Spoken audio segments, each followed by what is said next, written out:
Now, the idea that I'm trying to project onto all of us is that we are on the clock. وَالْعَصْرِ إِنَّ الْإِنسَانَ لَفِي خُسْرٍ. We're on the clock. And Allah is watching. And there are enough human beings in this world that like to pretend that they have free reign, they can do as they please. There is no accountability for what I'm doing. أعوذ بالله من الشيطان الرجيم. وأما من أوتي كتابه بشماله فيقول يا ليتني لم أوت كتابيه ولم أدر ما حسابيه يا ليتها كانت القاضية ما أغنى عني ماليه هلك عني سلطانيه رب اشرح لي صدري ويسر لي أمري واحلل عقدة من لساني يفقهوا قولي فالحمد لله والصلاة والسلام على رسول الله وعلى آله وصحبه أجمعين. Everyone, once again, Assalamu alaikum wa rahmatullahi ta'ala wa barakatuh. Today, the section we're going to go through, at least I'm ambitious about it, is rather large. It's from ayah number 25 all the way to ayah number 37. If we don't get there, I'll be okay, but at least we'll try to get there. This is the section of the people of the left hand. Basically, that entire section is dedicated to the people of the left hand. And so it begins in contrast with the previous section, where Allah says now, وَأَمَّا مَنْ أُوتِيَ كِتَابَهُ بِشِمَالِهِ. As for the one who's been given his book in his left. The word shimal comes from shamala or ishtimal, which means inclusion.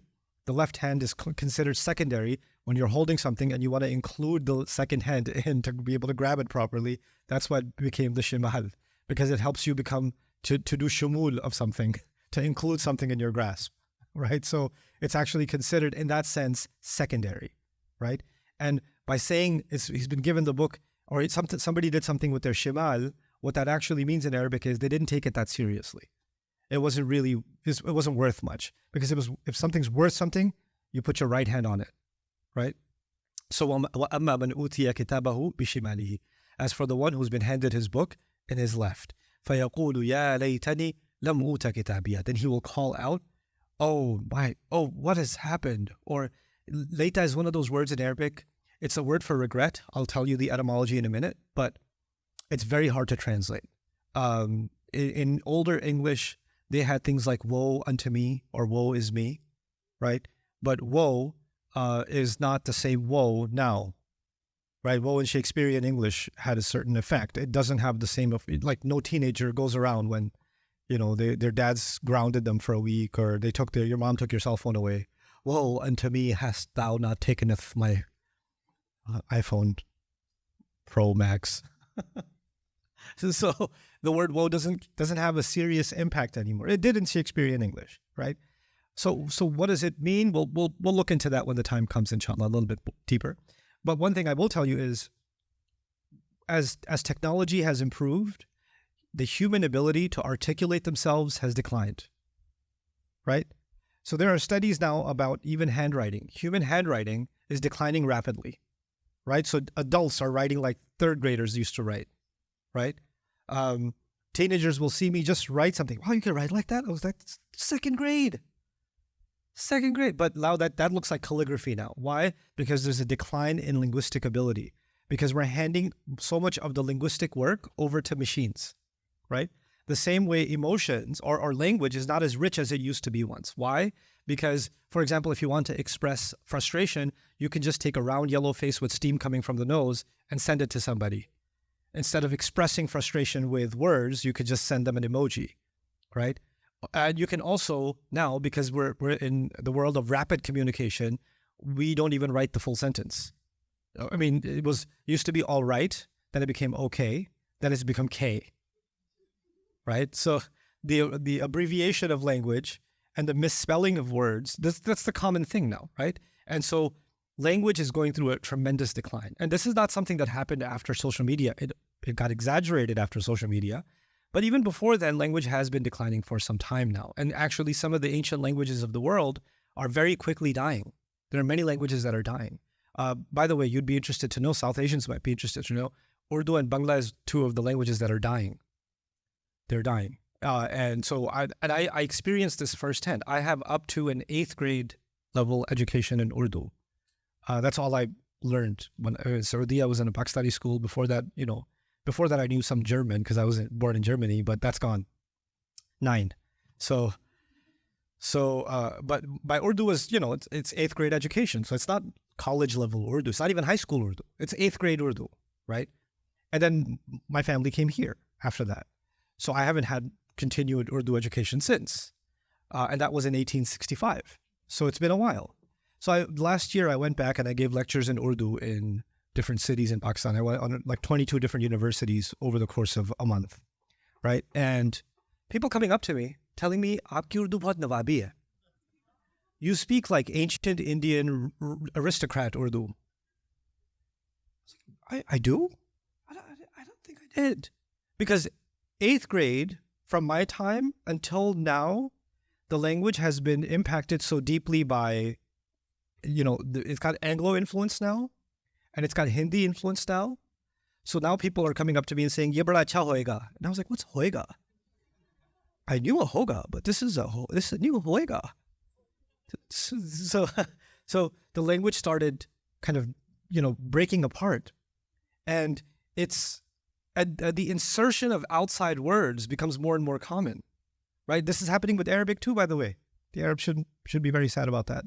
And the entire Ummah should be sad about that. If we lose the language from a mother tongue perspective, then there's a loss of natural language, right? So as a result of that, the Quran's language seems artificial. So when it says something like "Ya laytani," or from 150 years ago in English, somebody says "woe is me," that sounds odd to you now, right? Because we just don't have words for certain emotions anymore, right? Because we just say "ugh," or "oh man," or "ha." Okay, just think about that. Those aren't even words. "Ha" is not a word. They actually had a word for that in Arabic. Ta'awwuh. Ta'awwuh means to do "oh." All right. So that's a challenge of translating the Quran, because the purpose of translation is it should be able to impact the reader in whatever language it's being translated, right? So that's one of the challenges in ayat like these. But anyway, let's get to the commentary on this ayah. First of all, the reaction, because the reaction when given the book in your right hand was, "Come, take it, read it," right? He's handing it to his loved ones. لما نظر في كتابه وتذكر قبائح أفعاله خجل منها. When this person saw his book and he saw the ugliest deeds that they had done are there in glaring record, they're humiliated by that. وصار العذاب الحاصل من تلك الخجالة أزيد من عذاب النار. And it's perhaps that humiliation that's even more intense than the punishment of the flames themselves. Like human beings are pained not just physically, we're also creatures that are pained emotionally, right? So the psychological torture of Jahannam has begun just by a person looking at their deeds. You should keep in mind this idea of you being emotionally tortured is so powerful that it overrides physical pain. There are 2 examples of that I can think of in the Quran. One of them is Musa alayhi salam. Musa alayhi salam knew that when he's going to go back to the Pharaoh, they're going to call him a liar. They're going to publicly humiliate him. Okay? So he told Allah on the mountain, "Rabbi inni akhafu an yukadhibun." Master, I am afraid that they shall call me a liar. And then he made a list of things that he's afraid of. And the 5th thing that he listed, the last and 5th thing he listed was, وَإِنِّي أَخَافُ أَن يَقْتُلُونَ وَلَهُمْ عَلَيَّ ذَنْبٌ فَأَخَافُ أَن يَقْتُلُونَ. They have a crime recorded against me and I fear that they shall kill me. So his first fear, the first thing that came to his mind to bring up as a state of emergency to God, to Allah, when he's directly in conversation with Allah, is humiliation. And the last item was what? Death. Like that. Just think about what worries him. Because the thing that worries you the most is the one you bring up first, right? Similarly, you see the case of Maryam salamun alayha, who bears Jesus. She gives birth to Isa. And she knows when she comes back to town of that time, the Muslim city, that she was living by the masjid. There was a mihrab. The imam was Zakaria alayhi salam, right? She disappears. And then she comes back, and she comes back with a baby. And everybody knows she's been raised in the masjid. What are people going to say? And you would say, no. These are not kuffar. These are Muslims. Muslims don't talk like that about fellow Muslims. Yeah, we wouldn't know. This is something that used to happen thousands of years ago. We don't have that problem anymore. But anyway, so she's worried that they're going to point the finger at her, tell her that this is an illegitimate child. What have you done? She can't bear the thought of even hearing that stuff. So she says, and it's recorded in Allah's book, Ya laytani mittu qabla hadha. If only I could be dead before this happens. She wished for death instead of humiliation. Like she wasn't even worried they're going to stone me, they're going to murder me, they're going to hurt me. She just didn't want to face that humiliation. That was it was more acceptable to take death than to take that humiliation. And of course, if you did your own studies, especially those of you that are studying psychology, perpetual humiliation, degradation, feeling suppressed, somebody feeling unheard, humiliated, and if they feel like they're stuck in that situation, it can only go on so long before people commit suicide. Right? People even kill themselves without the fear of Allah. That's actually a solution for people, right? There are people that are well off financially or this or that, but now there's a trial that's going to happen and all of their dirty deeds are going to come out. What happens the day before the trial? You find the guy overdosed on some drugs and he's out. Because it's not like they were going to hurt him, but they were going to what? It was going to humiliate him, couldn't take it. What is Allah doing here? He's humiliating the person on the left hand. By the way, let's keep the subtext in mind. Why would someone be humiliated? Why would Allah humiliate someone? Because they were in the business of, fill in the blank, humiliating others. Humiliating others. People that got a kick out of, putting other people's laundry out, using vile words against someone, bringing the worst of their deeds to their attention. Like, Fir'aun was trying to humiliate Musa alayhi salam. Didn't you do what you did? فَعَلْتَ فَعَلَتَكَ الَّذِي فَعَلْتَ. You're gonna talk to us? Or the people were humiliating Maryam salamun alayha, right? Or humiliating her. So this idea, every time there's a punishment, you have to keep in mind the punishment reflects the nature of the sin that came before it, right? So these were people, like Allah says in another place in the Quran, وَيْلٌ لِكُلِّ هُمَزَةٍ لُمَزَةٍ. And humaza, lumaza are qualities of people that speak ill of others and get a kick out of it, basically. They enjoy humiliating others. By the way, this idea of humaza, lumaza in the environment in which we live, where most people aren't even watching social media content, they're reading the humaza, lumaza on underneath in the comment section and getting a kick out of it, right? So for those who do enjoy that trolling, and that's their feed, just let me remind you of something. Allah says, وَفِيكُمْ سَمَّعُونَ لَهُمْ وَاللَّهُ عَلِيمٌ بِالظَّالِمِينَ. Among you are those that are just audiences to those vile people. And Allah knows all wrongdoers. And Allah is saying the people that are making those vile comments are wrongdoers, and the people that are just consuming that are also wrongdoers, right? Because that's what they call engagement nowadays, isn't it?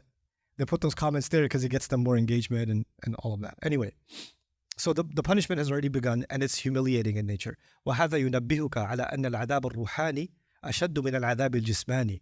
Imam Fakhruddin al-Razi says, this should make you pay attention that the punishment to the soul is much more intense than the punishment to the body, because the soul wants dignity, right? Now, the mental punishment of receiving the record in your left hand, فَإِنَّ تَرَقَّبَ السُّوءَ عَذَابٌ. تَرَقُّبَ السُّوءَ عَذَابٌ. Another dimension of this is, I've got the book in my left hand, I know something really terrible is coming. تَظُنُّ أَن يُفْعَلَ بِهَا فَاقِرَةٌ. Another place in the Quran. He thinks that it's just going to break his back any moment. Now, if you know something really bad is happening, but it hasn't happened yet, you're in this terrible state, not just of humiliation, but of anguish, of anxiety. When is it going to happen? Are they going to find out? When are they coming? And you can't have a moment of peace. Even if you're not physically in torture, you are living in terrible, terrible anxiety. And anxiety is a debilitating state to be. It can render a person paralyzed, like literally paralyzed, And it's the paralysis that Allah even describes in other places in the Quran when He says things like شَاخِصَةً أَبْصَارُهُمْ. Their eyes are petrified. They're just, or their necks are held back. Like they can't move. Their muscles stiffen up. These are, if you study people that have extreme cases of paranoia or anxiety, those kinds of things, you'll notice that they exhibit these behaviors that Allah is describing people experiencing on Judgment Day. But what's worse about it is, whatever it is that you are anxious about, if you're afraid of something, right? Let's say there's police and some guy knows that they're looking for him, right? And he sees the police right over there. Which way is he going to run? Opposite direction. You know what Allah does on Judgment Day? He gets people to keep their eyes open so they can't blink. The criminals, they have to keep their eyes open, they can't blink. He keeps their necks up so they can't look down. And then he forces them, كَأَنَّهُمْ إِلَى نُصُبٍ يُفِضُونَ, he forces them to run towards the thing that terrifies them. Like instead of running away from it, which is your natural impulse, he makes them run towards it. And again, every description of punishment in the Quran is a response to something that used to happen in this world. What did they used to do? They used to hear those warnings about what's coming, and they used to run in the opposite direction. They used to run, or they would run towards it laughingly. Oh, you want to punish us? Okay, let me do more. Is this going to burn too? So this, if I do this, I'm going to go to hell? Oh, okay, let me do it 2 times more. You know those people who like to, when they're in trouble, they like to get in more trouble? Right? Like, hey, you shouldn't have done that. Shouldn't have done what? Drop this? Okay, so they enjoyed it. They love that defiance. That's actually, the word for that is atiya in Arabic, like, or ati, a person who enjoys being defiant, right? So this is the anticipation of something terrible coming. Now let's talk a little bit about the word ya layta. It comes from the word layta, and lata in Arabic has 2 meanings: sarafahu wa naqasahu haqqan lahu. Lata as a verb means when you turn away from something, and if something is diminished. If something is diminish something from you. Allah uses this word as a verb in, for example, Surah Al-Hujurat. لا يلتكم من أعمالكم شيئا. Okay, from لا تيليتو, he says لا يلتكم, meaning Allah will not reduce you in your deeds in any way. رد الليت أي صفحة العنق. That's not so important, but ليت طمع وتمن ليت الرمل ما رق منه وطال. So ليت became the meaning of hope and expectation. And basically it's the word, it's different from just raw hope and expectation in that if something's already happened and you wish it didn't happen, the English equivalent would be something like crying over spilt milk. You ever heard that before? Crying over spilt milk? When you are expressing that regret, that, oh, I wish things were different. Urdu speakers here might be familiar with the word kash. Kash ke aisa hota, kash ke vaisa hota, right? That's layta. That's the equivalent of layta in Urdu. I don't know of an English equivalent of just as a word. The closest I can think of is if only. Like if only things were different, if only that didn't happen, right? That would be a close English equivalent. But that's the word layta, calling out, crying over how things have turned out, and I wish they hadn't been that way. If only things had turned out differently. So layta kalimatu tamanni ay tamanni al-husul ala shay wa huwa yata'atti min istish'ar al-nuqs. This word of hope is emanating, remember I told you the verbal meaning is diminishing, right? And turning away. So reality turned in a different direction, and you were diminished from what you could have had, and now that feeling of loss is making you say, I wish I wasn't experiencing this loss. That's where the word layta comes from. Now, in contrast, let's keep contrasting what's happening in this passage with what happened in the passage about the person on the right hand. In contrast with showing others, this person doesn't even want to face it himself. Look at the stark contrast. This person gets the book in their left hand. May Allah not make any of us of them. And they're not saying, look at my book. They're not saying, oh my God, what's in here? They're not even opening it. They're just saying, can I not get it? I wish I never got it. They didn't say, I wish I never read it. The other person uses the word reading, remember? اقرأوا كتابية. So they've read it and they want others to read it. This person, there's no mention of reading. There's just the mention of it being handed to them, and that's a tragedy enough for them. I wish I just never had to touch it. I wish I was never given this book. لم أوتى كتابية. This is a very powerful expression to describe the state of the people of the left hand and how they used to be in this world. So let's take a minute to understand that.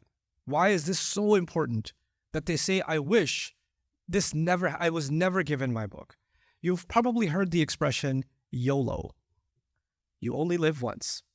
And the idea behind that is that this life is all there is.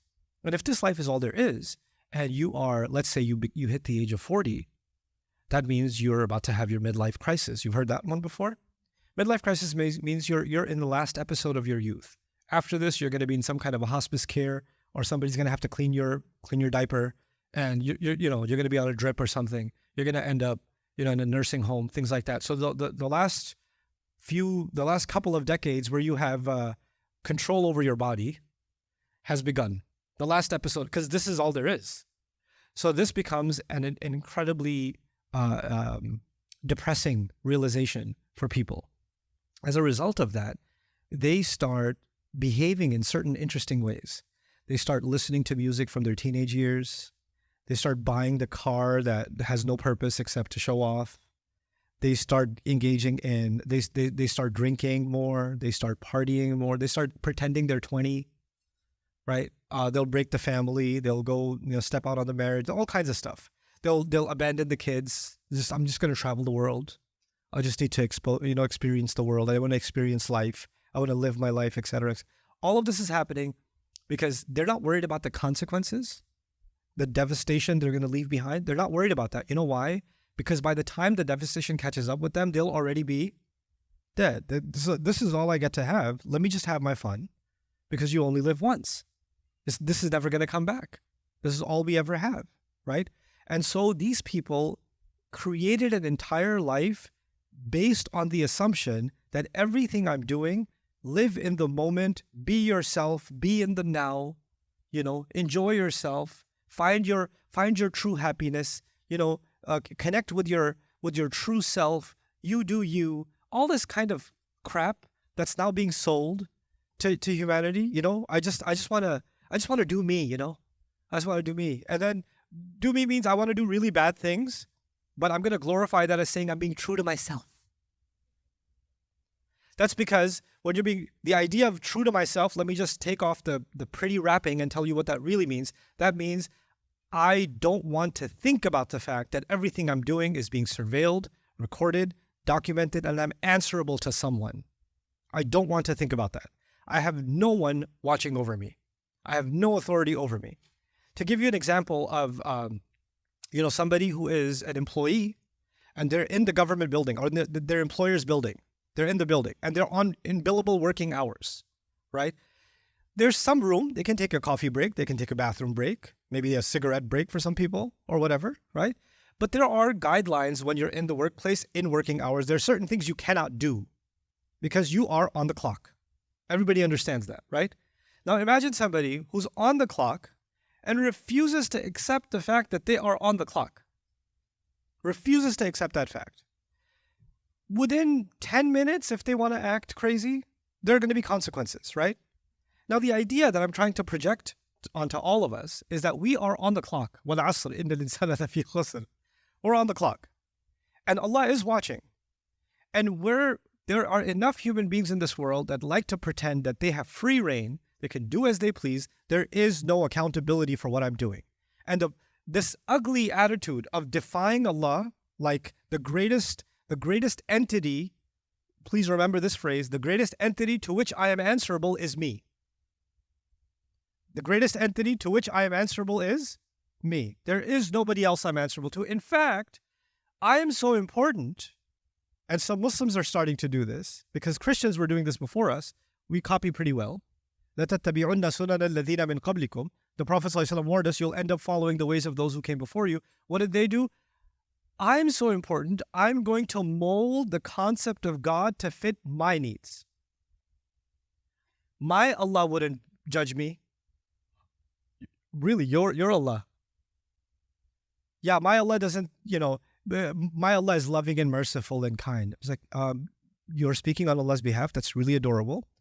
But He speaks for Himself. It's called revelation. That's but now I'm going to tell you what my personal relationship with God is, and I dictate the terms of that relationship, because in the end, the highest authority is me, and I even get to curtail what God is to me, what Allah is to me. It's wild. It would make Fir'aun feel humble, right? Fir'aun didn't want to bring God down. Fir'aun wanted to be God. This is a next level up. This is like, no, we can keep God. He just has to serve us. He just has to serve our nafs. It's wild to me that's become the case. But that is a reality that we have to contend with, right? And because if I am the supreme, like the authority, then I also decide reality. Reality doesn't come from somewhere else. Reality comes from me. So what new terminology did we develop? This is my truth. You heard that one? This is my truth. I don't know what your truth is, but this is my truth. And then since it's my truth, and my truth is dictated by how I feel, today I feel like I'm a zebra. Tomorrow I feel like I'm a cat. The next day I feel like I'm a pronoun that hasn't been discovered by anybody yet. Right? All of what you're seeing is a result of something that started. These are just dominoes that are falling. But the first domino to fall in all of this is actually أَرَأَيْتَ مَنِ اتَّخَذَ إِلَهَهُ هَوَاهُ. Allah commented on this in the Quran. Have you seen someone who takes their empty feelings and turns them into their God? Right? Surah Al-Jathiyah. That's what that is. Such a person, obviously there's no reckoning. There's no concept of I'm being recorded and I'm being watched.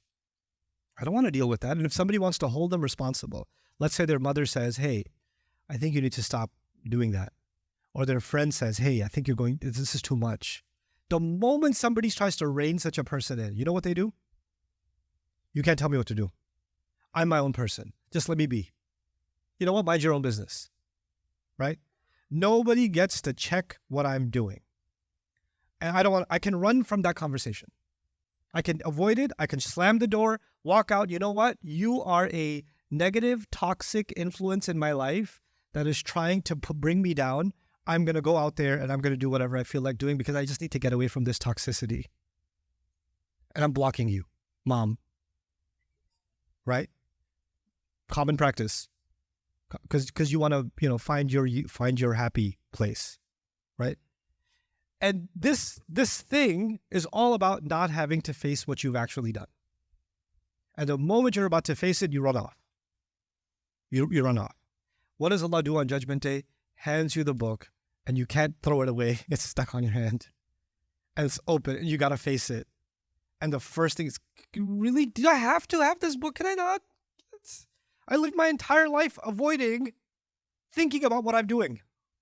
I don't want to think about it. I just want to escape my pain by doing things that I'll never have to think about. Let me just forget about what I did yesterday. I just want to get over it.